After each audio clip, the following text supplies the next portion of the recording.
Here we go. Here we go. My name is Mike Jimenez, and this is the Alamo City Sportscast coming at you from San Antonio, Yeah, Texas. this isn't a game show today, even though Mike is dressed as the game show host. Election night was last night. I'm not running for office, but I am dressed up today. I'm dressed up today because I have to fulfill my work duties today, which consists of going to Ruth's Chris Steakhouse for lunch, for a free lunch at that. So part of what I do, I work in the financial world, right? So we have all these vendors, all these companies that want to have us sell their product. So they try to entice us by taking us out to happy hour or golfing or whatever the case may be. And they reached out and they said, Jimenez, we got to introduce you to our products, man, so you can introduce it to your clients. Do you want to go to Ruth's Chris for lunch? You said, damn right I do. Damn straight I am. I'll put on a shirt and tie for a free steak. Hey, last time you were there with Jerry. Yeah. You want to be a Cowboy fan? Welcome to Cowboys Nation. Welcome to Cowboys Nation. Nah, dude, I'm good. I'm straight, Jerry. I'm good. But thanks for the steak. I'm good. Hey, man, look at this. Is hilarious, man. Chris Leja already. Why doesn't Mike have a neck? Because he's Chicano, bro. Because I'm all shoulders, baby. I'm all shoulders. Broad shoulders at that. I'm intimidating. Man, remember? you know why, Chris? The neck just gets in the way. We're built for hard labor, baby. You know this, man. Yeah, that's what I'm talking about. Though I am an indoor dog. We have Jeff Garcia from Locked On Spurs and Ken's 5 on today. If you want to be part of the show, check us out on YouTube. Leave a comment or two. We'd be happy to hear them. We go on for about an hour and 15 minutes, but I'm going to cut out after about 45 to 50 minutes or so. He's got an appointment. I got to get my steak on. Yeah. Got to get my steak on. Lots to get into today. Interesting stat involving the Spurs, Jeremy Sochan. I want to hear from the apologist. I'm talking to you, Chris Leja. I want to hear from the apologist. Spurs back in action tonight. Wemby at Madison Square Garden taking on the New York Knicks. Can the Spurs bounce back from a devastating loss at the Frost Bank Center over the weekend? Back-to-back losses. To the thumping that they took to the Pacers. Can they bounce back? Mario Lopez. God, man. What ethnicity do you think he is? Bro. Lopez. Come on, man. So he took to social media overnight to explain his ethnicity. For those who don't know, it was the funniest thing in the world. It really is. I mean, for all intents and purposes, I mean, the guy has a name of Lopez. Yeah. And he's not light skinned, you know, he's kind of brown a little bit. You know, but AC Slater is not a Mexican name. But we'll get exactly. We'll get into some Mario Lopez action later on today because I found that to be very, very funny. Again, you can be part of the show by reaching out to us. By the way, I saw an interesting stat yesterday that we need to get into. Who do you think has more rushing yards this year? Tony Pollard or Ezekiel Elliott? Oh, that is an interesting one. I'd have to say it's pretty damn close, man. It is pretty damn Pollard, close. He was supposed to start like the season out the gate running, right? And he looked really good, I think, for the first 2 games or so. Yeah. And then after that, the production kind of declined. Zeke's over there playing with the Patriots. Mm-hmm. So he's getting limited minutes, but he's making the most of what he's getting out there on the field. I'd have to say it's pretty damn close. Maybe by a couple of yards separates them. Agreed. Tim Gonzalez reaches out and says, most likely Mike won't get a steak on a silver platter like Moneybags does. Oh, no, man. That's VIP. That's a VIP. You see, I'm going for the free steak. I'm not paying for the steak. Isn't it a Salisbury steak, bro? One. Yeah, I mean, we're talking thick cut, stuffed baked potato for free. And all I got to do is listen to an hour-long seminar the entire time. Those are so boring, though, bro. Well, but it's what I do for a living, though. So it's kind of like they speak my language. I speak their language. Yeah, well, at least it's not a timeshare. No, it's not a timeshare. I'm going to be learning about their annuity products and the ins and outs of this, that, and the other. Okay. Kind of what I do. Tell you what, business has been booming. I mean, my business is doing really, really well right now. So I'm very, very happy about that. So I'll take that lunch today. I'll take it over at Ruth's Chris Steakhouse at La Cantera. So looking forward to that. Looking forward to tonight's game involving the Spurs and the New York Knicks. The Spurs gave up over 150 points Monday night against the Pacers. 150. I believe they gave up close to 90. It was like 88, 89 by halftime. It was a helpless game. As a Spurs fan who saw this team get out to a 3-2 start for the year, up 27 points on Sunday to the Raptors, thinking to myself, man, they're going to go 4-2.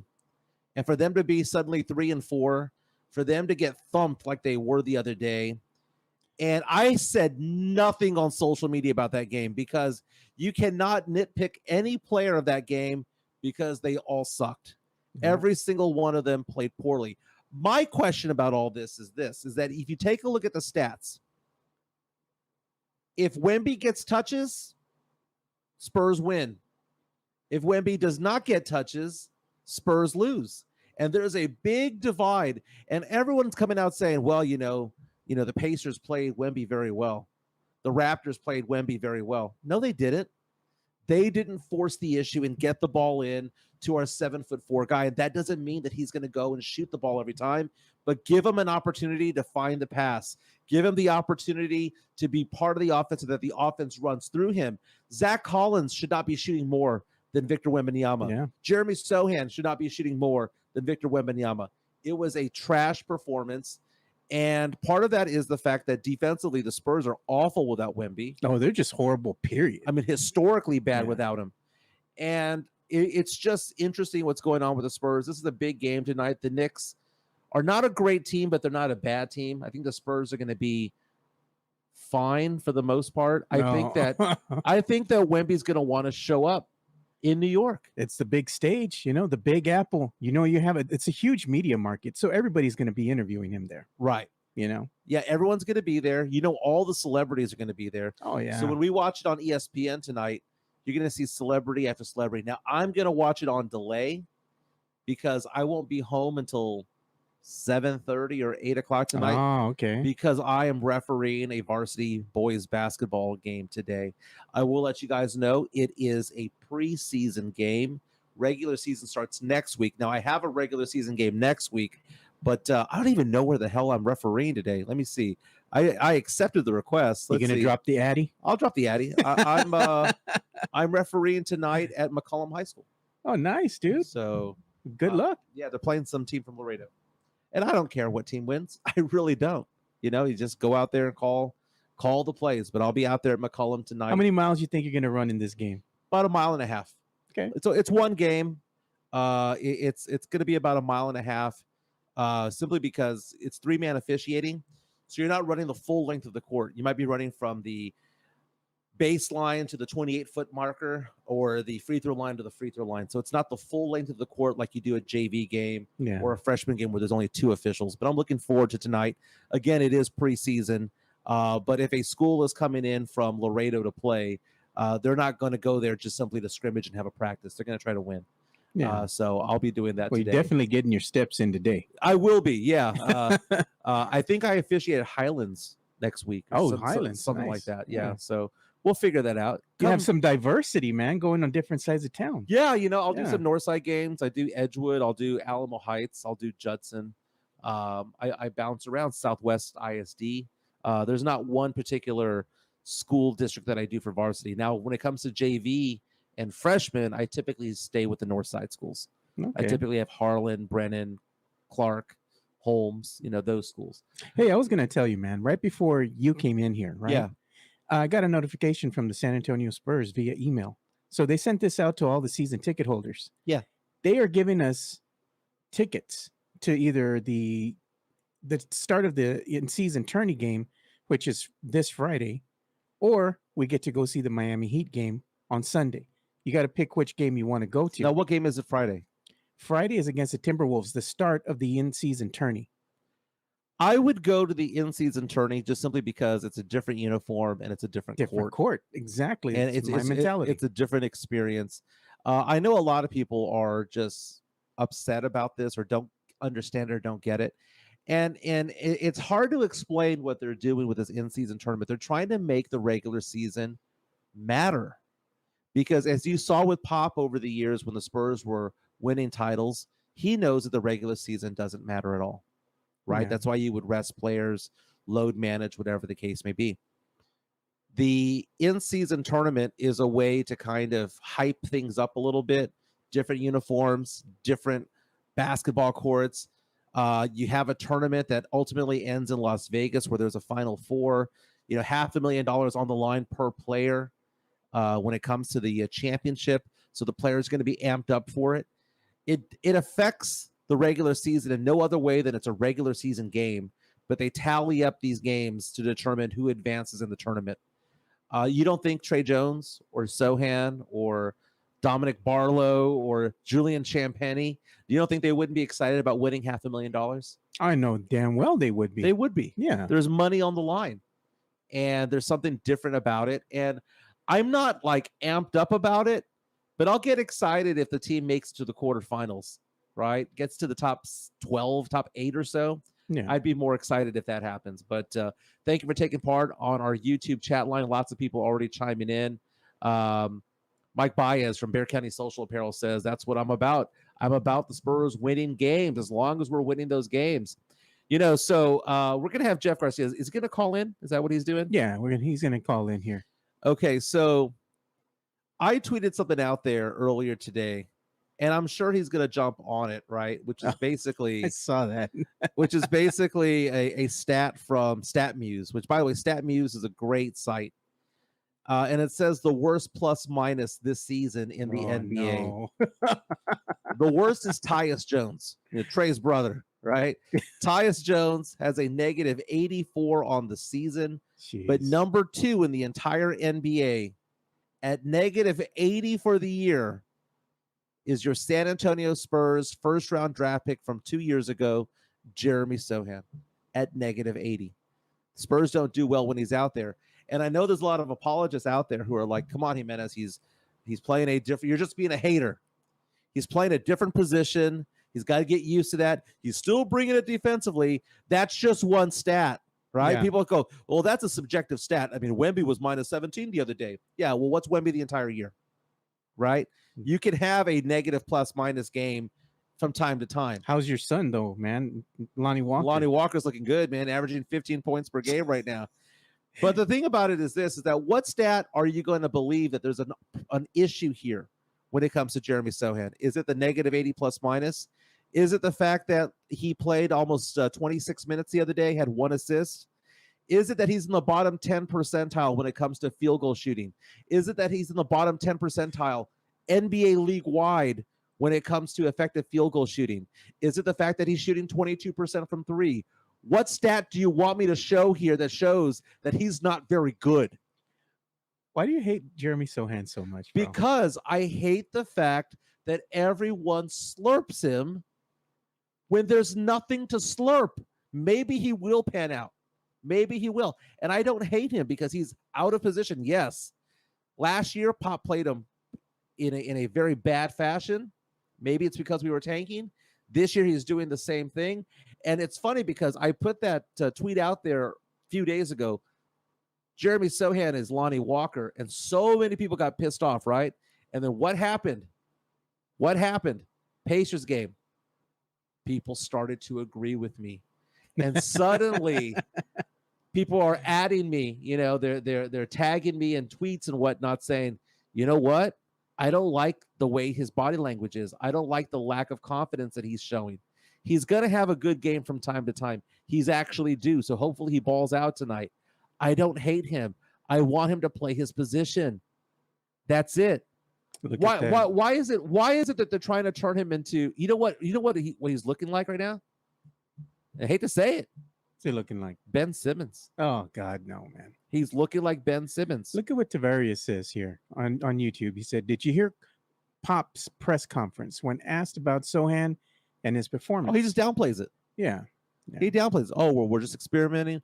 We're just seeing what we've got. Well, I can tell you what you got. You got a guy who can't make a three-pointer to save his life.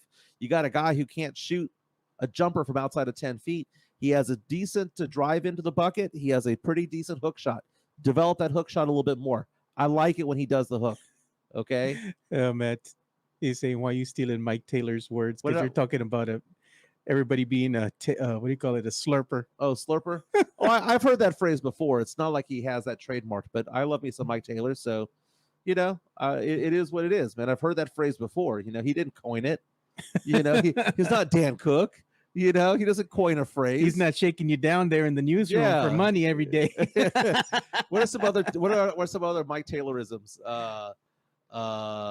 Love you hard. Love you hard. That's his catchphrase. Yeah. Oh, yeah, no, I like it how he introduces his show. Oh yeah. Yeah. Today is November 8th in the year of Mary 2023. I love you some Mike Taylor. He's been Yeah. good to this show. We're good to him. That is Yeah. not me making fun of Mike Taylor. That's me He's a friend of the honoring show. him. He's a friend of the show. He's a Yeah, friend of the man. show.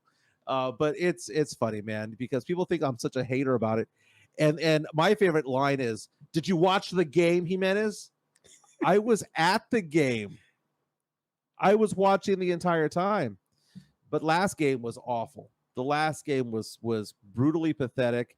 Spurs defense is awful It's right atrocious, now. man. I think it If- has to be near the bottom of the league, if not the worst right If now. Wemby's not on the court, it is awful. And I'm looking at tonight. It's going to be an early tip-off. I Ugh. believe it's 6 o'clock. 6 o'clock at the Garden. At the Garden. 6 o'clock. Got to get there early. Got to get out of work early and speed on home. Oh, you're talking the East Coast time. That's 7 o'clock. You got to get on the subway, man. You got to get there early. 6:30 here in San Antonio.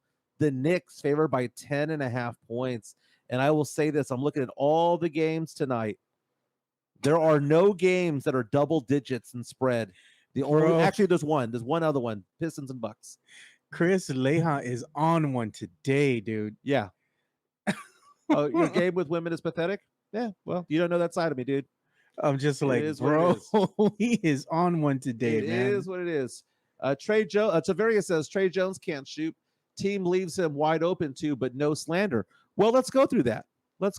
Okay. So if we were to go through the Spurs stats for this year, did you know that of all the players on the roster, when it comes to efficiency, when it comes to shooting, that is one of my favorite stats out there. Is, are you an effective field goal shooter? That's slugging percentage for baseball. Okay. That is your favorite stat. It is my favorite stat, because you know that if you shoot 2 for 10, you have a 20% shooting, right?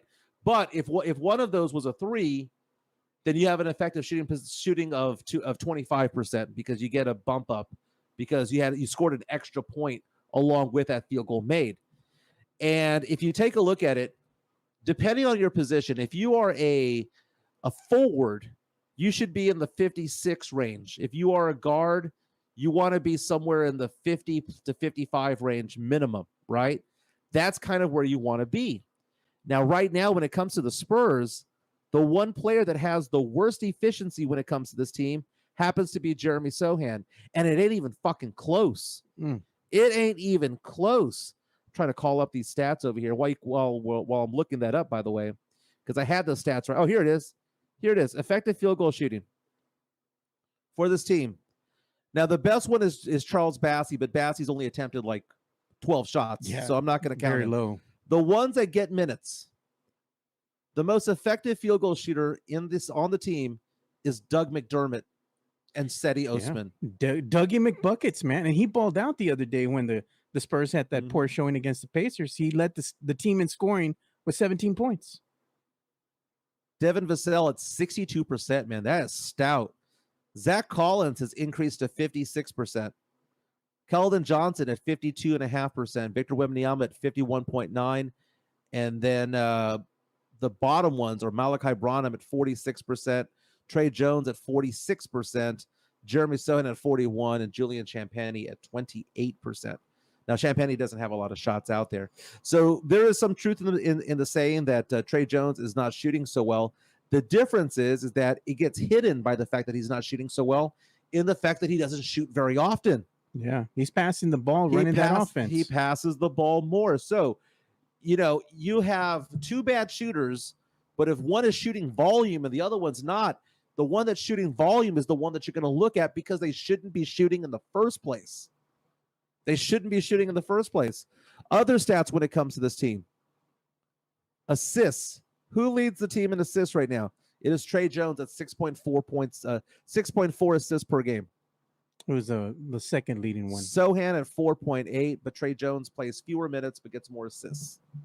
He's more efficient. Shoots a little bit better. He's more efficient. Not a lot better. Yeah. Shoots a little bit better. He's more efficient. I think that might come with experience. Right. Now the Stars are already out in New York for the game at Madison Square Garden. On Twitter, Tom Brady today. Oh, yeah. Let's go ahead and show that. GOAT. The GOAT. The NFL GOAT showed Let me go ahead that he is excited to meet Victor Wembanyama. Now, I'm questioning this photo right here. There we go. Oh, is he saying that it's photoshopped? Oh, okay, that one's photoshopped. There is one that was done that was actually legit, but this one right here is photoshopped, where they zoomed in on Tom Brady to make it look like he was the same height as Victor Wembanyama.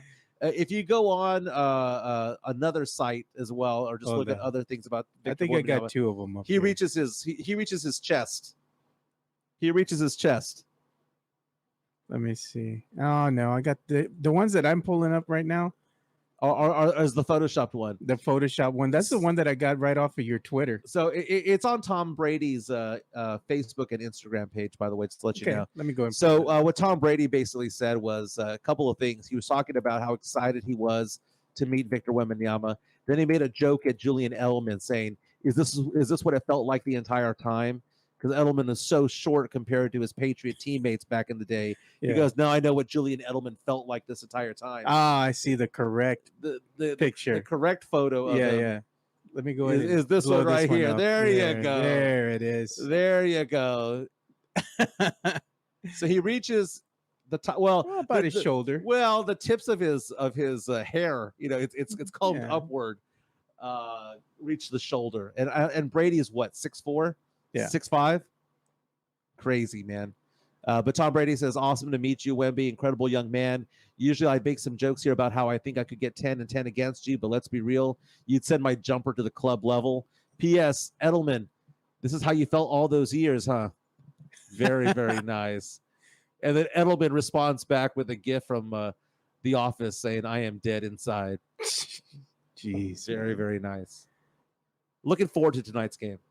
I'm looking forward to the game too. But I have to be off of Twitter though, man, because I want to watch the game in stride. You know, I want to get home. It's kind of like when I watch the Saints games at noon, because that's my team. But then the Cowboys are also playing at noon. So then I watch the Cowboys later on, but I stay off of Twitter because I want to watch the football game as though I'm watching it in real time, even though I'm skipping through it all, you know. I think I lost the feed for a second, but it's back up now. Okay, no problem. Yeah, look at this. Mudslingers. So they said Dougie is a traffic cone on defense. They're talking about Doug McDermott. Yeah, Doug McDermott is not there to play defense. He's there to knock down shots.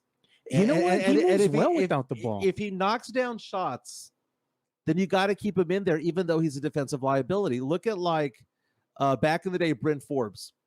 Bryn Forbes was god awful at defense, and there were some days where he was cold, and it was like if he's not feeling it, yank him out of the game.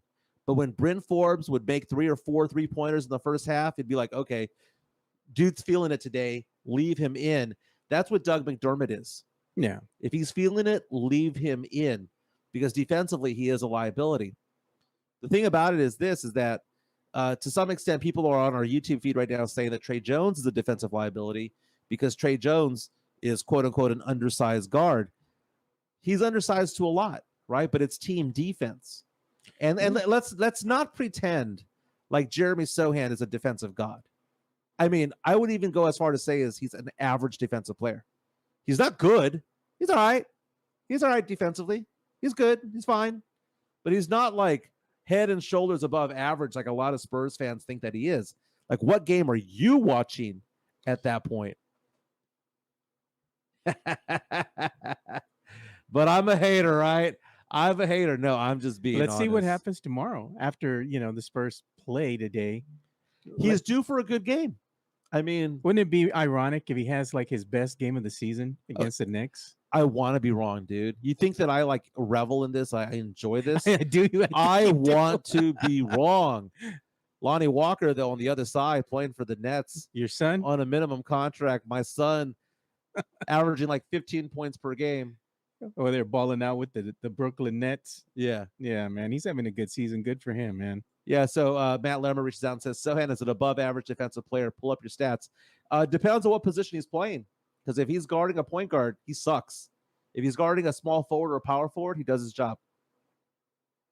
I don't see him guarding point guards very well.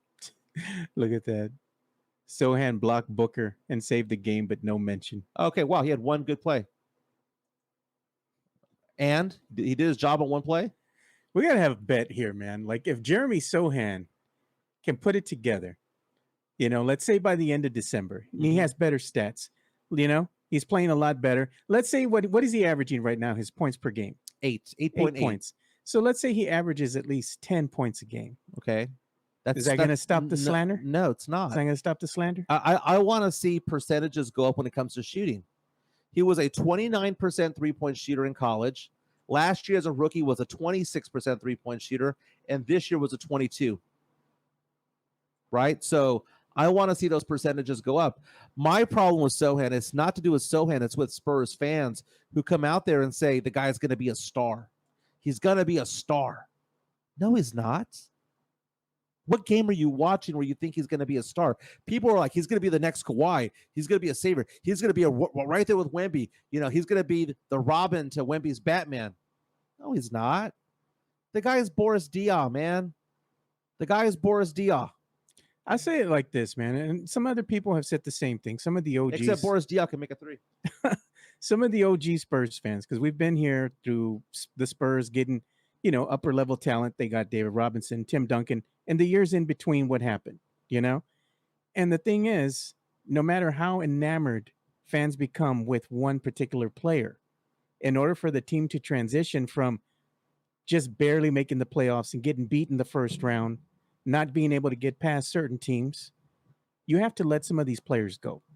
And the thing is that no matter how enamored you are with the appeal, the allure of such player, and I think Jeremy Sochan's a perfect example of that. Spurs fans love Terry Cummings back in the day. Dude. They love Frank Bukowski back in the day. And at some point you give up on them. And they let him go. They were enamored with Vinny Del Negro. Got traded. Well, the thing about Sochan was Sochan started so well the first 2 months, November, December of last year. He became a fan favorite because he had gold and green and purple hair. And then he struggled the last 4 or 5 months of the year. And then he struggled to start this year. The first impression that he made was excellent. And I think people still hold on to that first impression that was made, which was the guy is, hustles. The guy is coachable. The guy does all this and the other. But the fact of the matter is that this is a shooter's league. You need to put the ball in the hole. You got to make the bucket. And if you're going out there with somebody who cannot make a basket to save his life, then you're battling 4-on-5, and it doesn't matter how good defensively you are. Because if you are a 40% effective field goal shooter and you're putting up 10 to 12 shots per game, you're hurting this team. And it doesn't matter how well you play defensively, because you cannot play so well defensively to outpace the fact that you are so inefficient offensively. People coming at me right now saying, you're just mad that you didn't want him to be point guard. Of course I didn't want him to be point guard. He is not a point guard. I don't want Derek Carr of the Saints playing running back either. Play your position. Play your position. God. So, Spurs again in action tonight, 6:30 tip-off on ESPN. Good thing about it is that we don't have to use the Bally app, because screw them. That's why. My God. Here's what somebody actually found out, and I thought this was interesting. So, Bally went ahead and sent an email out to all the fans, Real fast, Tavarius. Tell Draymond it's a shooter's league. Well, you know what? Draymond is not the worst three-point shooter, but he's a lot better than Sochan ever was when it comes to it. He's also a better defender than Sochan, but I digress. Yeah, so Bally's went ahead and said, you know what?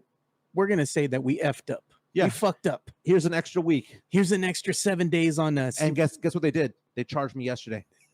I got the email, and then they charged me. Fuck you, Bally Sports. And you know what the funny thing is that people are starting to chime in. They're like, the Bally Sports app has been updated on like Roku TVs, the Amazon Fire Stick, probably even the Google TV. Yeah, not on my Samsung, though. But there's the thing. Here's the kicker. For whatever reason, the Bally Sports app has not been updated on any Samsung Smart TV. So the majority of the people who are having these horrible issues with the Bally Sports app, you have a Samsung Smart TV, and it is absolute garbage. Bally Sports should do the right thing and say, you know what? Instead of us charging you, we're going to give you a free month. What I'm going to do is I'm going to call security service and notate it as fraud. You should, because dude. that's what Bally's is. They're robbing you guys right now. Bally's is a fraud. Yeah. They're robbing everybody. They're fleecing us, man. $20. And they're going under for a reason. They're going bankrupt Yeah. for a reason. That app is garbage, and they even said such in their email, stating that they're still working the And it's owned issues by out. Sinclair Broadcasting, which is a trash company to begin with. Exactly, man. And I know I should have been there. Hey, let's go ahead and I worked there. Let's go ahead and give a shout out to our boy here, Jeff Garcia, as I go ahead and call him and bring him on Okay. the show. Locked On Spurs is your daily Spurs podcast, hosted by Jeff Garcia, the lead Spurs writer for Ken's 5 San Antonio. Jeff has a healthy plethora of guests all the time on the Locked On Spurs podcast. You can also follow Jeff on Threads at Jeff G Ken's 5 SA. You can also follow Jeff on Twitter at Jeff G Spurs Zone. So make sure you go ahead and give Jeff a follow, not only on Threads and Twitter, but also on YouTube at youtube.com/@Locked On Spurs. This is where you're going to be able to find the replay of the Locked On Spurs podcast. Make sure to like, subscribe, and share. All right, so shout out to Jeff Garcia and the Locked On Spurs podcast. Make sure they're your first listen every morning. If you want to know anything and everything that's happening in the world of San Antonio Spurs basketball, me and Mike both listen to it, and we are frequent guests on the Locked On Spurs podcast. And you know who's the guest today? Who is that? Me. Nice. So we do have the one and only Jeff Garcia that's going to be joining us right now. But, you know, like I always tell him, man, if we're going to bring you on the show, we got to bring you in proper, you know? So Let's see it. I'm going to go. Now, this is before I got the graphic ready for you to come in here. But for now, this is what we're going to roll with. So here we go. So I'm going to go ahead and just show me real quick. And like I like to bring Jeff in every time he comes in here on the show. We got to do it right. No, it's not doing it today. Dang it. Not even the money drop is working. What do you know? Tech issues. And we're trying to introduce the one and only Jeff Garcia. Jeff, you're up, man. How's it going, Jeff? Oh, I think he hung up on us. Oh, goodness. It's like, Jeff, what are you doing, bro? We'll bring him back on. We're calling. This is full disclosure. This is what we're doing here behind the scenes. All right. You got me back? Yeah, we got you back. You're Tech live. issues, you man. You are on, baby. You are on. Jeff Garcia, why do you try to throw me under the bus, dude? Jeff. Oh, my goodness. All right, we'll try to figure that out. We'll try to figure him out. But yeah, let's go ahead and transition. You know our good buddy RJ Ochoa from Blogging the Boys? Yeah. He's a great guy, dude. He's a really great guy. I love all of his content. He had a post yesterday that I thought was very, very funny. And it's about the Dallas Cowboys. Dallas Cowboys coming off the loss to the Philadelphia Eagles, 2.5 games behind the Eagles in the NFC East. I believe they got the Giants this weekend without Daniel Jones. Daniel Jones had an ACL tear, so he's out. Cowboys playing a backup quarterback. But I found it funny because there was a post that he said Zeke Elliott versus Tony Pollard in the first 8 games of the season. This is comparing Zeke Elliott from last year to Tony Pollard of this year, right? Zeke Elliott, through 8 games last year, had 124 carries for 484 yards, 6 touchdowns. Tony Pollard has 120 carries for 474 yards and 2 touchdowns. 4 fewer carries, 11 fewer yards, 4 fewer rushing touchdowns for Tony Pollard. Tony Pollard is no better than what Zeke Elliott was for the Cowboys last year. Insane. Insane, man. We did manage to bring Jeff back on. Jeff, what's going on, my man? Not much, man. Not a surprise, tech issues, but we're past it. So let's talk some Spurs. Let's talk some. Oh, by the way, Joe, your Locked On Spurs episode just got released right now. You just dropped it now? Yeah, it just happened right now. So about 5 minutes ago, it went out. Victor Wembanyama is in the Big Apple right now. We were showing a photo of him posing with Tom Brady. Tom Brady then reposted that Photoshop showing him to be the same height as Victor Wembanyama. I thought that was kind of funny. But what do you think about what's going on in New York, and how excited are you for tonight's game? Not surprised. Somebody who considers New York his second home. Not at all shocked at the attention he's getting. Right now, it's going to get released in a few seconds or probably later on today. But how much is the Wembanyama camp tapping into the New York market? The new drink that he sponsors, Barcode, they're going to release a 30-second commercial ahead of the game in New York City tonight. Oh, and by the way, his face is splashed everywhere in Times Square. Wow. Right now. Oh, and also 2 billboards have already gone up in San Antonio and in Austin, Wemby and Barcode. So today was a big day. It's interesting how these advertising agencies, these agents, the team, the camp, how they all kind of wait for those big market games to give big reveals like today. Hey, I haven't heard they put little billboards on the rats in the subway, man. I wouldn't be surprised if they did. You know, it just They're pretty big, man. Some of those rats are pretty big. I've seen gigantic rats. You guys have no idea. Small dogs. I'm waiting for the injury report to come out and it to say Victor Wembanyama out for load management. I'm waiting for that to happen. Wouldn't that be the pop thing to do? You know what? I spoke with New York media yesterday, and they were talking to me about Wemby, and they were so focused on not on win for the Knicks or they're going to club the Spurs into oblivion. You know what they wanted? They wanted me to tell them basically that Wemby is going to give them a performance. That's what they want. That's what the New York media and the folks want in the Big Apple. They want that Jordan 55 game. They want that Kobe explosion night. They want a LeBron night. That's what they want out of Wemby. And like the Spurs are just an afterthought. Like it's as if like Wemby's coming by himself and there's no Keldon, there's no Trey Jones, no Malachi, no Pop. It's just Wemby. They're like, is he going to give us what he gave the fans in Phoenix? That's what they focus on. Well, there's no reason to watch the Spurs without Wemby. Yeah. If the Spurs had not won the lottery and we had one of the Thompson twins, this would be the most boring team in all the NBA. But it gets more exciting because you have Victor Wembanyama out there. You're not going to watch the Spurs play just because Jeremy Sochan colored his hair? Oh no. Yeah. Come on, Mike. And watch that 22% 3-point shooting. Nah, I'm good. Hey, man, you didn't see my text I sent you this morning, did you? Oh, dude, we talked about it for 15 minutes. You did? Okay, I'm sorry. I joined Mike Taylor on his show before I jumped on this one. Traitor. What happened? Well, no. What ended up happening was you posted you texted that to me, and I was like, "Are you gonna post it or am I gonna post it?" And I thought about it. I was like, "You're trying to alley-oop me on this one. You want me to get roasted." You want me to get attacked? Cook was his favorite cook. Yeah, you want me to get cooked, right? I was giving you ammo. I was giving you ammo to back it up. That's all. I mean, but I was telling people, the apologists come out. It's a subjective stat. Wemby was minus 17 last game, so that means he sucks, right, Jimenez? It's like, no, but if you're minus every single game and you're shooting 22% from 3 and you're shooting only 39% from the field, dude, what stat do you want me to show you? Like, this kind of reminds me like politics, where people fall in love with a politician and you can give all the ammo in the world and they're like, no, my guy's bad. My guy's fine. My guy's fine. Statistically, he's one of the worst players in the NBA. Defensively, fine. He's decent. But offensively, he's one of the worst players in the NBA. He's due for a game. I hope he does come out tonight and get 16 and 12. I would love to see that. I want to be wrong when it comes to this.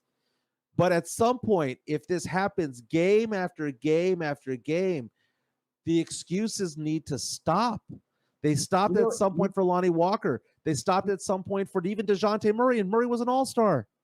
You said something very key right now that's been on my mind of late about Wemby. I'm giving him a pass. He's a 19-year-old kid, just getting his feet wet in the NBA, fine. But you said he is due for a game. I don't like to hear that, because I would hate for that Phoenix game explosion night that he had to be far and few between. Right.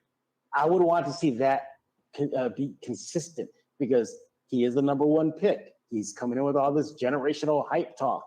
Look, fine. All Spurs sucked versus the Pacers. It was horrible, but we haven't had those Wemby nights that often this year, because they're not passing him the ball.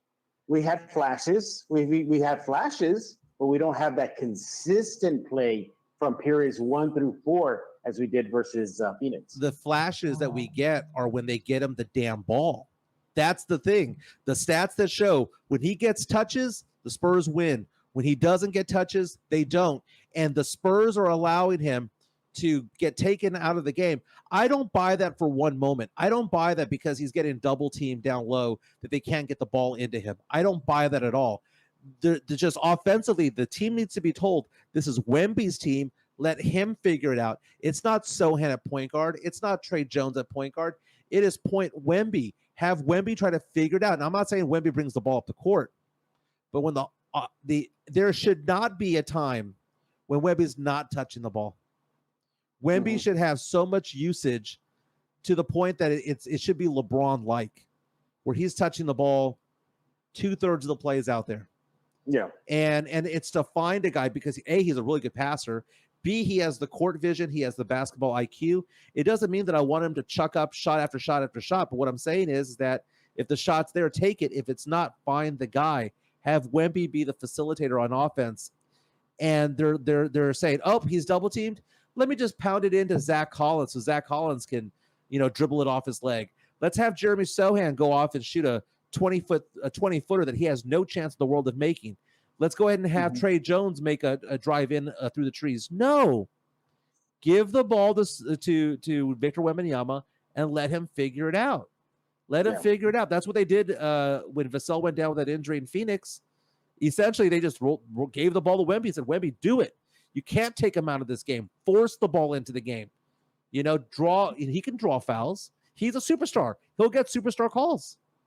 The one thing I do like with Vassell out is just for the team and, maybe kind of a ripple effect of this is for them to rely on Wemby more. Because with Vassell out there, other players and KJ as well, have to rely on them. They defer to them. Well, right. let's see who steps up in Vassell's absence. Okay, Wemby, let's see if you step up, to guide this team without your running mate. Keldon, credit Keldon. He's been doing good. Yes. Look at the start of the season. I think only 3 games where he scored under double figures, but the rest he's been double figures or more. Very aggressive. The shot is falling. Kudos on him. But let's just see who's going to step up. Will it be KJ? Yes, he has been. Will it be Wemby? Well, jury's still out. Will it be somebody else? Malachi got inserted into the starting lineup. Fans were raving about him. It's his breakout season. It's a breakout season. So far, it's been less than a breakout season. He told me in a conversation I had with him that he knows that he's struggling from the offensive side of things. So we'll see who will be that next guy to step up. Could it be Sochan? Sochan is, obviously showed that he could score last season. No, he didn't. What games were you watching? He never proved that he could score last season. Oh, man. He was a 23% or 25% three-point shooter. He could never score last season. Come on, Jeff. I love you, man. Hey, you mentioned three-point shooting. Keldon Johnson has bumped it up to 35% this year. I mean, he had gone down. He had gone down to the low 30s. He's at 35%. Vassell's at 41. C.D. Osman at 50. Doug McDermott at 57. But you mentioned my son, Malachi Branham. He has been struggling at 25% from three. You need to be north of 32 to be relevant. You really do. 36 is good. 32 is acceptable. Zach Collins at 24%. Yikes. But he did start off missing 12 of the first 13 he took. And then he had Jeremy Sochan at 20% on the season. So I lied. He's not a 22% three-point shooter. He's a 20% three-point shooter. Again, but I'm a hater, Jeff. I'm a hater. The guy can't. The guy's not a scorer. He's not a scorer.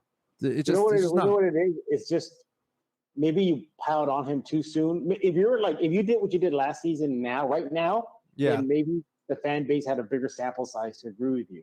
But you jumped on it quick, and then fans piled. I jumped on it quick because I saw what was happening. It's like the rose-colored glasses were taken off.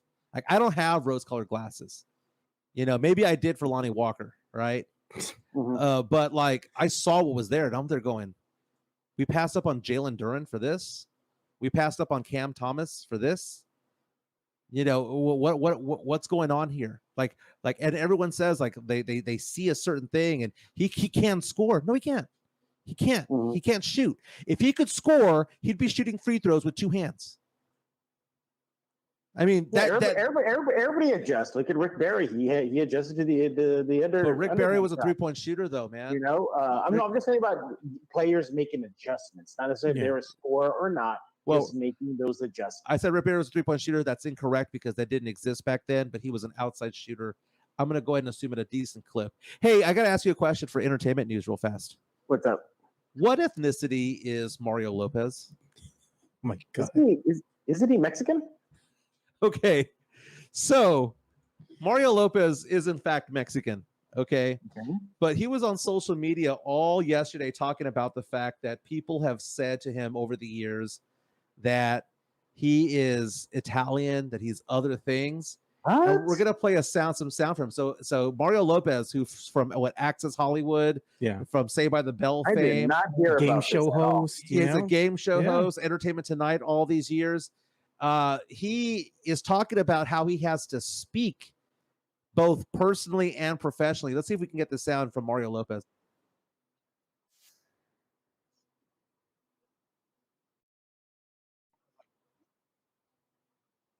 Brain, and apparently it's because people don't think I'm Mexican. Is that a trip? With a name like Mario Lopez. Well, you're English. Yeah, I'm English. Teddy over here thinks I'm British. But you know what? They've been thinking I'm everything from Italian to Hawaiian, but I'm not. That's the weirdest thing. I was born in Chula Vista, border town right there in Tijuana. My parents are from Culiacan, Sinaloa. And I think it's because I've been doing these food videos on social with my homies. And it's a lot of Mexican food, a lot of mariscos. I love to eat. And, you know, I'm saying food and homes and a lot of like slang and just kind of being yourself. And I can't be like that on Access Hollywood or my radio show. I'm trying to cash these checks. I can't be sounding all hood like that. I gotta keep it a little more polished and buttoned up. But my whole circle is even Mexicano. That's Tootie. Tootie don't look it with those little nana glasses, but he's Mexican. That's Cornejo from Tijuana. Hey, viva. But I think it's funny. Twitter, you wild. You wild out there. Gracias por todo. Nos vemos pronto. That's all. That is Mario Lopez. It was a little bit low early on. He was talking about the fact that people think that he's Hawaiian. People think that he's, other Italian.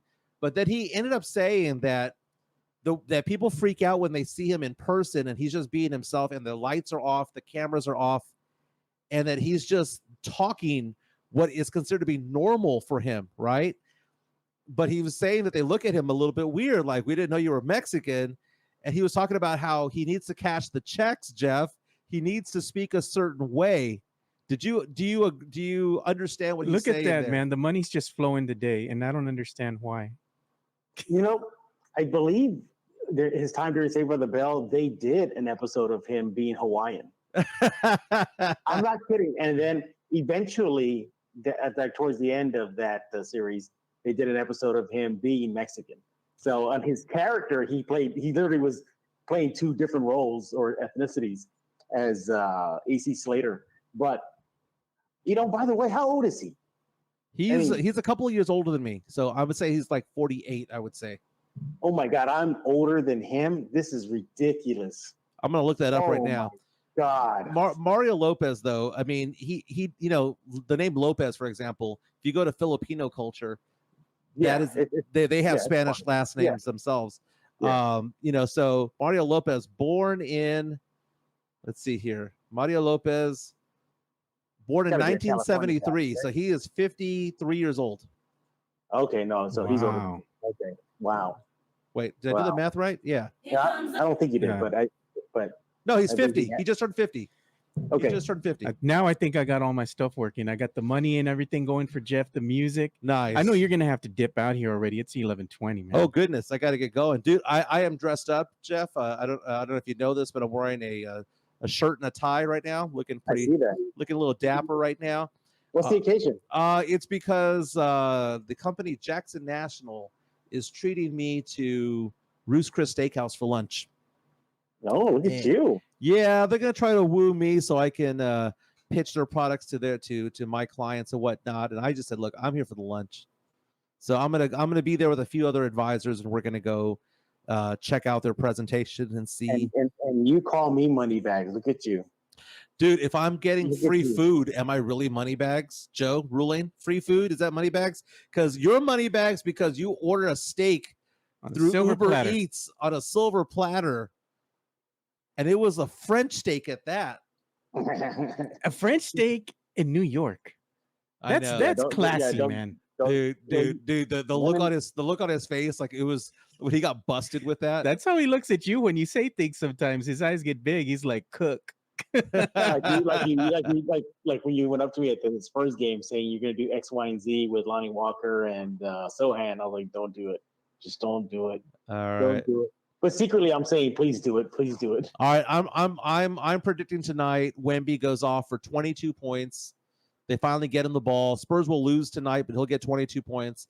Sochan will go for 14, 8, and 5. And you're going to roast him, right? I'll say it's about damn time.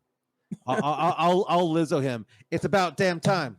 No. But anyway, fellas, enjoy the rest of the show. Follow me on MJ at MJ Acquired Taste on Twitter. And I have 23 minutes to get to lunch. All right. We're going to play the ad read for MCS, and I'll come back with you, Jeff. MCS General Contracting, more than 30 years of combined experience in concrete placement. They are the best in the business. Honest pricing, high quality work. They get going on house foundations, driveways, concrete patio decks. If you want to extend the deck, extend the driveway. If you're a business and you need to put together a slab, a parking lot, or other concrete placement services or sidewalks, reach out to MCS General Contracting at 210-774-9155. They're confident in their skills, so give Chris Leha over at MCS General Contracting a call at 210-774-9155. And thank you for being a sponsor of this show. All right, so Mike has exited the building. Jeff, you still there with us? Yes, sir. All right, so I think maybe, let's see if the money drop wants to work for us. Here comes the money. Here we go. Money talk. Here comes the money. Money, money, money. Dollar, dollar. Dollar, dollar. Cheating, cheating, bling, bling, cut the chatter. You ain't talk. There we go, Jeff. We have to go ahead and bring you on. We got to play your intro music, man. Yeah, exactly. Yeah, we had some tech issues to start that segment there, but Yeah, we got it. We got it fixed. We got it working. So the San Antonio Spurs, Jeff, when we're talking, Spurs talk here. What has been probably one of your biggest surprises this season? Has it been the play of one Victor Wembanyama, or is somebody else has caught your eye here on the team? I think outside of Wemby is definitely Devin. Just to really see him rise in his NBA career so far. In just a short time too.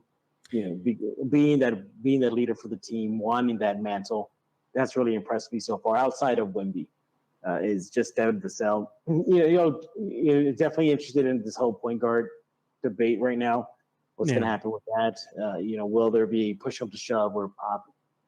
And does coach have to look at the stats and just say, yeah, it's clearly obvious. Trey Jones should be starting. Yeah. Hey, Tim Gonzalez is asking you a question right now. He says, does Jeff Garcia know how many people from the media are expected tonight at Madison Square Garden? I don't know offhand, but let me tell you, it's a spectacle. I recorded some shows with New York media days ahead, anticipation of Wemby's arrival. So that's how much they're salivating over him coming to New York. Look, they only get it once. That's it. That's it. He's only visiting New York once, as far as an NBA season is concerned. Yeah, one time. So they're gonna try to get everything out of him right now. So I told him, look, I've been in MSG many times. I know that place like the back of my hand, and I can tell you that media room is crowded right now. It's packed. The conference room probably has cameras everywhere, and how tiny it is. It's jam-packed in there. So it's going to be quite the show tonight. Hopefully, Wemby shows out. I know Jimenez was predicting, 20 points, 22 points. he's hoping. He's hoping, yeah. I think he gets somewhere below that. I think he gets about 19, 18. Yeah. So is that episode up now with me and you talking about some San Antonio Spurs basketball yesterday of Los? Oh, yeah. Yeah, it's up. It's ready to go. Yeah. Remember I was gloating how you had the tech issues, not me. Come to find out in post editing or editing afterwards, I had the tech issues to start the show. Oh no. Yeah, like yesterday was funny. Usually Jeff is the one that always has the tech issues, but in yesterday's show, when we were going to record the episode of Los, at the very start, when I turned on my desktop computer, and I get on, click on the link. I'm like, man, why does everything look so choppy? And then I found out I have a graphics card update. So I told Jeff, I got to hit this update real quick. And then lo and behold, that fixed everything. But Jeff had to wait for me. Usually I'm the one that's waiting because Jeff is trying to get things working. Yeah, it was opposite. But then, like I said, I'll go find out that to start the show, when I do a segment by myself, I had to, because you know what it was, Joe? My audio and the video were not matching up. They weren't syncing up. Yeah, They man. weren't syncing up. And it was weird because it'll sync up like 5-6 minutes later, and then it'll go off sync again. And then it'll sync up, and then it'll break apart again. Everything didn't go smoothly until you came around the second time, and then we recorded your last two segments. Hey, I got to give a quick shout out here because Drew went ahead and did pay the $10 for the super chat. So we went ahead and showed his comment a little while ago. Really appreciate your support, man. We appreciate everything you're doing. And, shout out to Matt Lerma and everybody else that's in here. Tex-Mex Frank was in here. Chris Gonzalez, Joshua Jimenez, Tavares, Matt Lerma, everybody, for making time to go ahead and comment here on the show. We greatly appreciate it. And Jeff, make sure that they go ahead and know where to find you, not only on Twitter, but also, or the X, but also on Instagram. Where can they find you on Instagram? Yeah. There's so many places to find Locked On Spurs. From I think the best spot, Joe, is probably the YouTube page. That's getting a lot more action right now. Very active. A lot of people are commenting. A lot of people had a reaction to Lonnie Walker. I had a chance to speak with him. Well, not him, but his father, his team with the Lonnie Walker Foundation, and his manager told me that Lonnie wanted to stay in San Antonio. That San Antonio was his first choice. And that if there's an opportunity down the road where Lonnie could return, that would be an option, like a very big option for him to come back to San Antonio. But shout out to him, man, because how long has he been away from the Spurs? And he's still contributing to the community? Yeah, about 3 seasons already? About 3 seasons, 2 seasons? Yeah. Yeah, he and his foundation took part in the Turkeys for Teachers, which is a First Mark credit union event. And Donnie Walker Foundation, they donated like Thanksgiving sides, so like your mashed potatoes, your corn and whatnot, for turkeys for teachers, hence the name, for Thanksgiving and just a holiday. So he was there. It was a good event. Lonnie Walker's, he's just all about San Antonio. You know what it came down to? And I spoke to his dad. All right. His dad told me why they had not forgetting San Antonio is because he said that Lonnie and the family, they know that it was San Antonio who gave him his NBA break. Nobody else, just them. So that's why they hold San Antonio close to their hearts. Oh, I bet, man. And the community loves Lonnie Walker. When he was here, he's not only a great human, but always, like you said, contributing, going out there on the streets, helping people, revitalize the neighborhood, and all sorts of stuff. He would kind of get the other younger players involved, and giving back to the community. So that's always something that Spurs fans have appreciated about when Lonnie Walker. The other thing I was going to talk to you about too, I don't know if you saw or not, but Jimenez was kind of showing or teasing a little thing, a callback here to Back to the Future. Did you see what he put the other day on his X? He was showing a picture. You remember the old 4x4 pickup truck, right? From Back to the Future. Marty McFly's truck, yeah. Yeah, the 1985 Toyota SR5 pickup. I always wanted that pickup so bad. Jimenez said put up there, Jeff. He said $25K for the black 4x4, like the one from Back to the Future, gone up for auction or for sale on classic.com. It's a great replica, man. It's like an exact, I guess picture perfect version of that vehicle from Back to the Future. If you had a choice, I know which one you would pick. If you had a choice between the black pickup or the DeLorean, which one are you going to rock? Ooh, probably because I'm more of a sci-fi guy. I'll probably go with the DeLorean. Because I like more science fiction-y stuff. Not to say that the Back to the Future Marty McFly truck is awesome. I wanted that as a teenager. I wanted that truck so bad. But you give me the ability to go back in time and change any course of history, especially for me, erase those regrets that I have. Oh, I'm taking the DeLorean. 100% the DeLorean, man. Even though it's probably not as fast and it's kind of riddled with its own issues, there's just something special about that DeLorean, and then opening up the gull wings to get in and out. Didn't they base the Thunderhawk from Mask off the DeLorean, or was a Corvette? I think it That might was have a- been the Corvette. That was the Corvette. Okay, yeah, because the Thunderhawk and the cartoon Mask, they did the same thing. The doors opened up like the DeLorean, right? Yeah, yeah. You know what mashup we never got, Jeff? For all the OGs here that are still watching this show with us, we never got the mashup of Knight Rider and Airwolf, man. That needed to have happened at some point. Some type of crossover. That would have been epic for You us as kids, man. Imagine the Night Industry 2000 car with Airwolf. I mean, my goodness. I mean, that's just land and air superiority right there. Yeah, man. Somebody had did a mashup of that. I think I saw it somewhere on social media, and they said the crossover we never got, and they showed Airwolf flying right next to Kit, and I was like, damn, that would have been amazing, you know?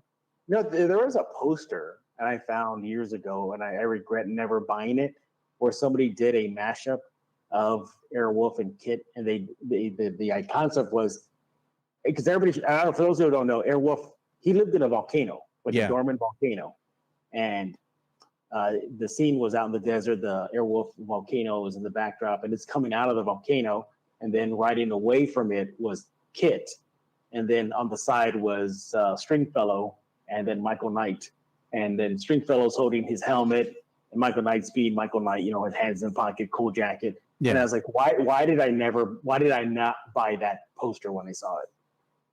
Exactly, man. You know what we got to do too? Because Mike Jimenez has been too busy to go ahead and do a retro movie review. Why don't me and you do a retro movie review? We've seen all these old movies, but me and you watch an old movie separately, maybe an upcoming weekend, and then we'll do a review when you come out, maybe for the next segment on Wednesday. If you're going to do a movie review, which one would it be on, Jeff? What you pick the movie? I mean, we could go cheesy as you know what with Street Fighter, Jean-Claude Van Damme, or we can do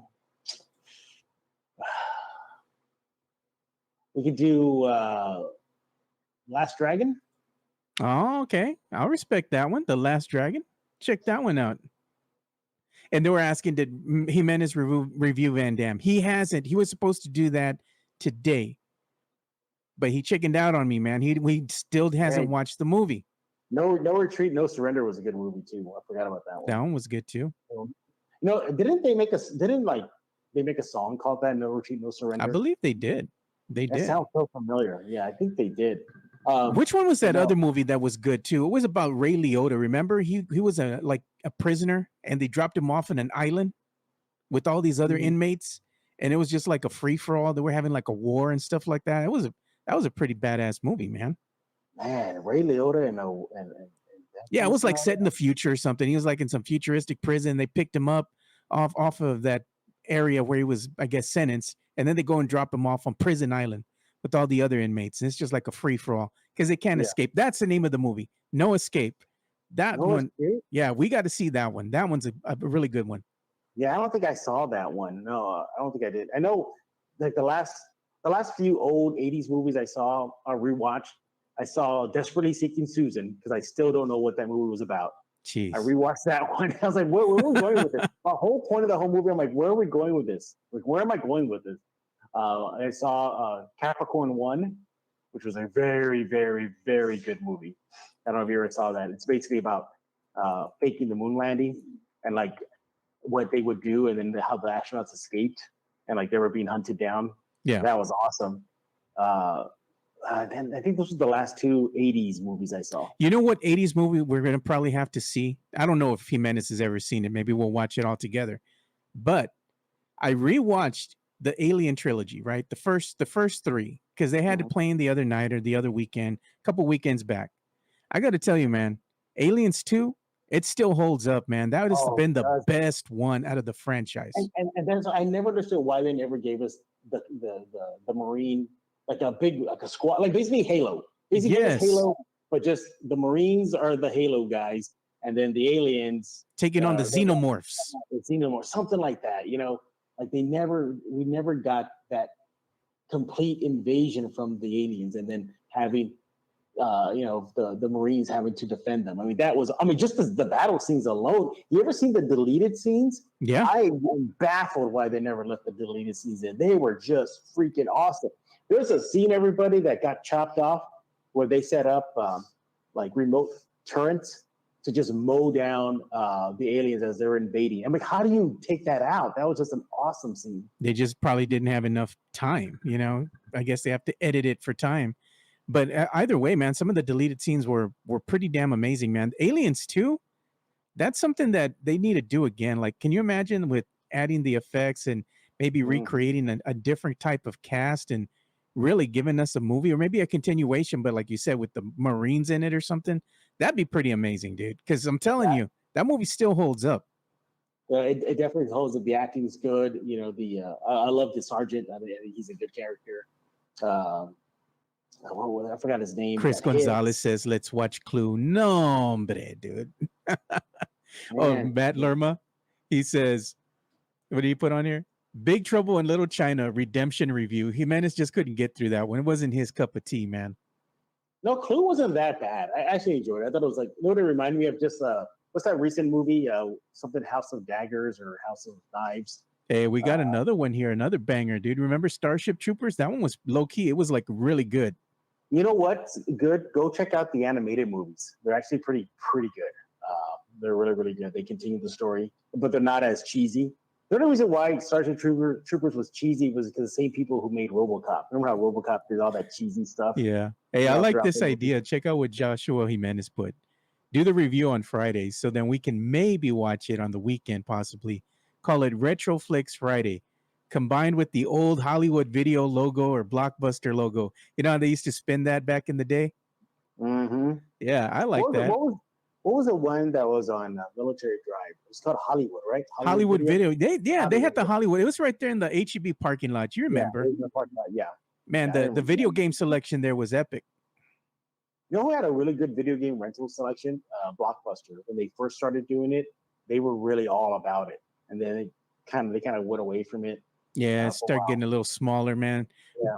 But I mean, back in the day when you had to go in there and grab the actual cartridges, like NES or Super NES, Hollywood Video had a great selection, man. And you had to get there early. You would usually get there right out of school on a Friday. Boom, you'd be there. One of my earliest childhood memories is getting picked up from school by my grandmother, and my grandmother had like an NES for me. Just, basically it was the babysitter at her house. And she goes, "Well, do you want to go rent a video game?" I said, "Yeah." And I remember her driving me to Hollywood Video, and I remember the game I picked. It was Zelda, the gold cartridge. Yes. And I picked up the gold cartridge. She rented it for me, and then she let me pop it on and play video games till my parents came pick me up. And you were going at it, I bet. Oh man, yeah, the gold cartridge Zelda. Oh man, I remember that. What about the Pop and Go, the one on Military and 90? Man, that was a staple there, man, right by the handy Andy parking lot. My wife used to frequent that place a lot when she was younger with her family. So that was pretty cool, man. I would go there once in a while, but usually we're headed out to the south side of town going to Hollywood Video. That was our spot. They had the Hollywood Video, and then they had some other like mom and pop video stores that were further down on Military. Yeah, why do I remember Radio Shack renting videos too, or something like that? Damn. Yeah, I remember they got on it too for a while, but then I remember, oh my God, I remember having we never did it, but I remember you would have to rent VCRs. Remember that? Oh yeah, if you didn't have one, yeah, they would have them there for you. And I always wanted to work at a Blockbuster just because I'm a movie guy. I love video games. I love because the Blockbuster would get like awesome promotional material for the movies. Yeah. And I would always tell myself as a customer, I was like, man, I would want to work here because I want that movie poster of, aliens. I want that cardboard cutout of Sigourney Weaver carrying the rifle, because that was their property. But I said, if I worked here, I would take that home with me. Yeah, man. All that stuff is probably worth some coin now, Oh, for sure. Yeah. Because people threw it away, so there's not a lot of them that are left anymore. But yeah, that's big business nowadays. But Jeff, we're going to go ahead and have to bring the show to a close. Want to thank you so much again for donating your time to go ahead and come out on the show and talk, San Antonio Spurs basketball. And like always, make sure you go and follow Jeff on the X at Jeff G Spurs Zone, and check out Locked On Spurs on their YouTube channel. Make sure you subscribe to that and turn on the notifications. That way you can be notified of when new episodes of Los are dropped, So Yep, Joe's on it today, so go check it out and listen to what Joe had to say. yeah, me and Jeff with our tech issues. With the tech, it's a tech issue episode. Yeah, exactly. Hey, but All at right, least buddy. it went out, right? At least it's out. If you go watch it, to start the show, there's a big sign at the upper left-hand corner saying "Video technical issues. They'll clear up shortly." God, I'm gonna That's how watch bad it. That's how bad it was. Oh Yeah. Lord! All right, All Jeff. right, man. Appreciate you, man. Laters. All right. So thanks again to Jeff Garcia for joining us for today's show. And thank you guys for watching and interacting with us. We greatly appreciate it. I'm the only one left here because I had to say goodbye to Mike. He had to go get his steak on over there at Ruth Chris. So we're going to see you boys on Friday. We're out of here. Y'all have a good one. Be safe. We're out. Peace.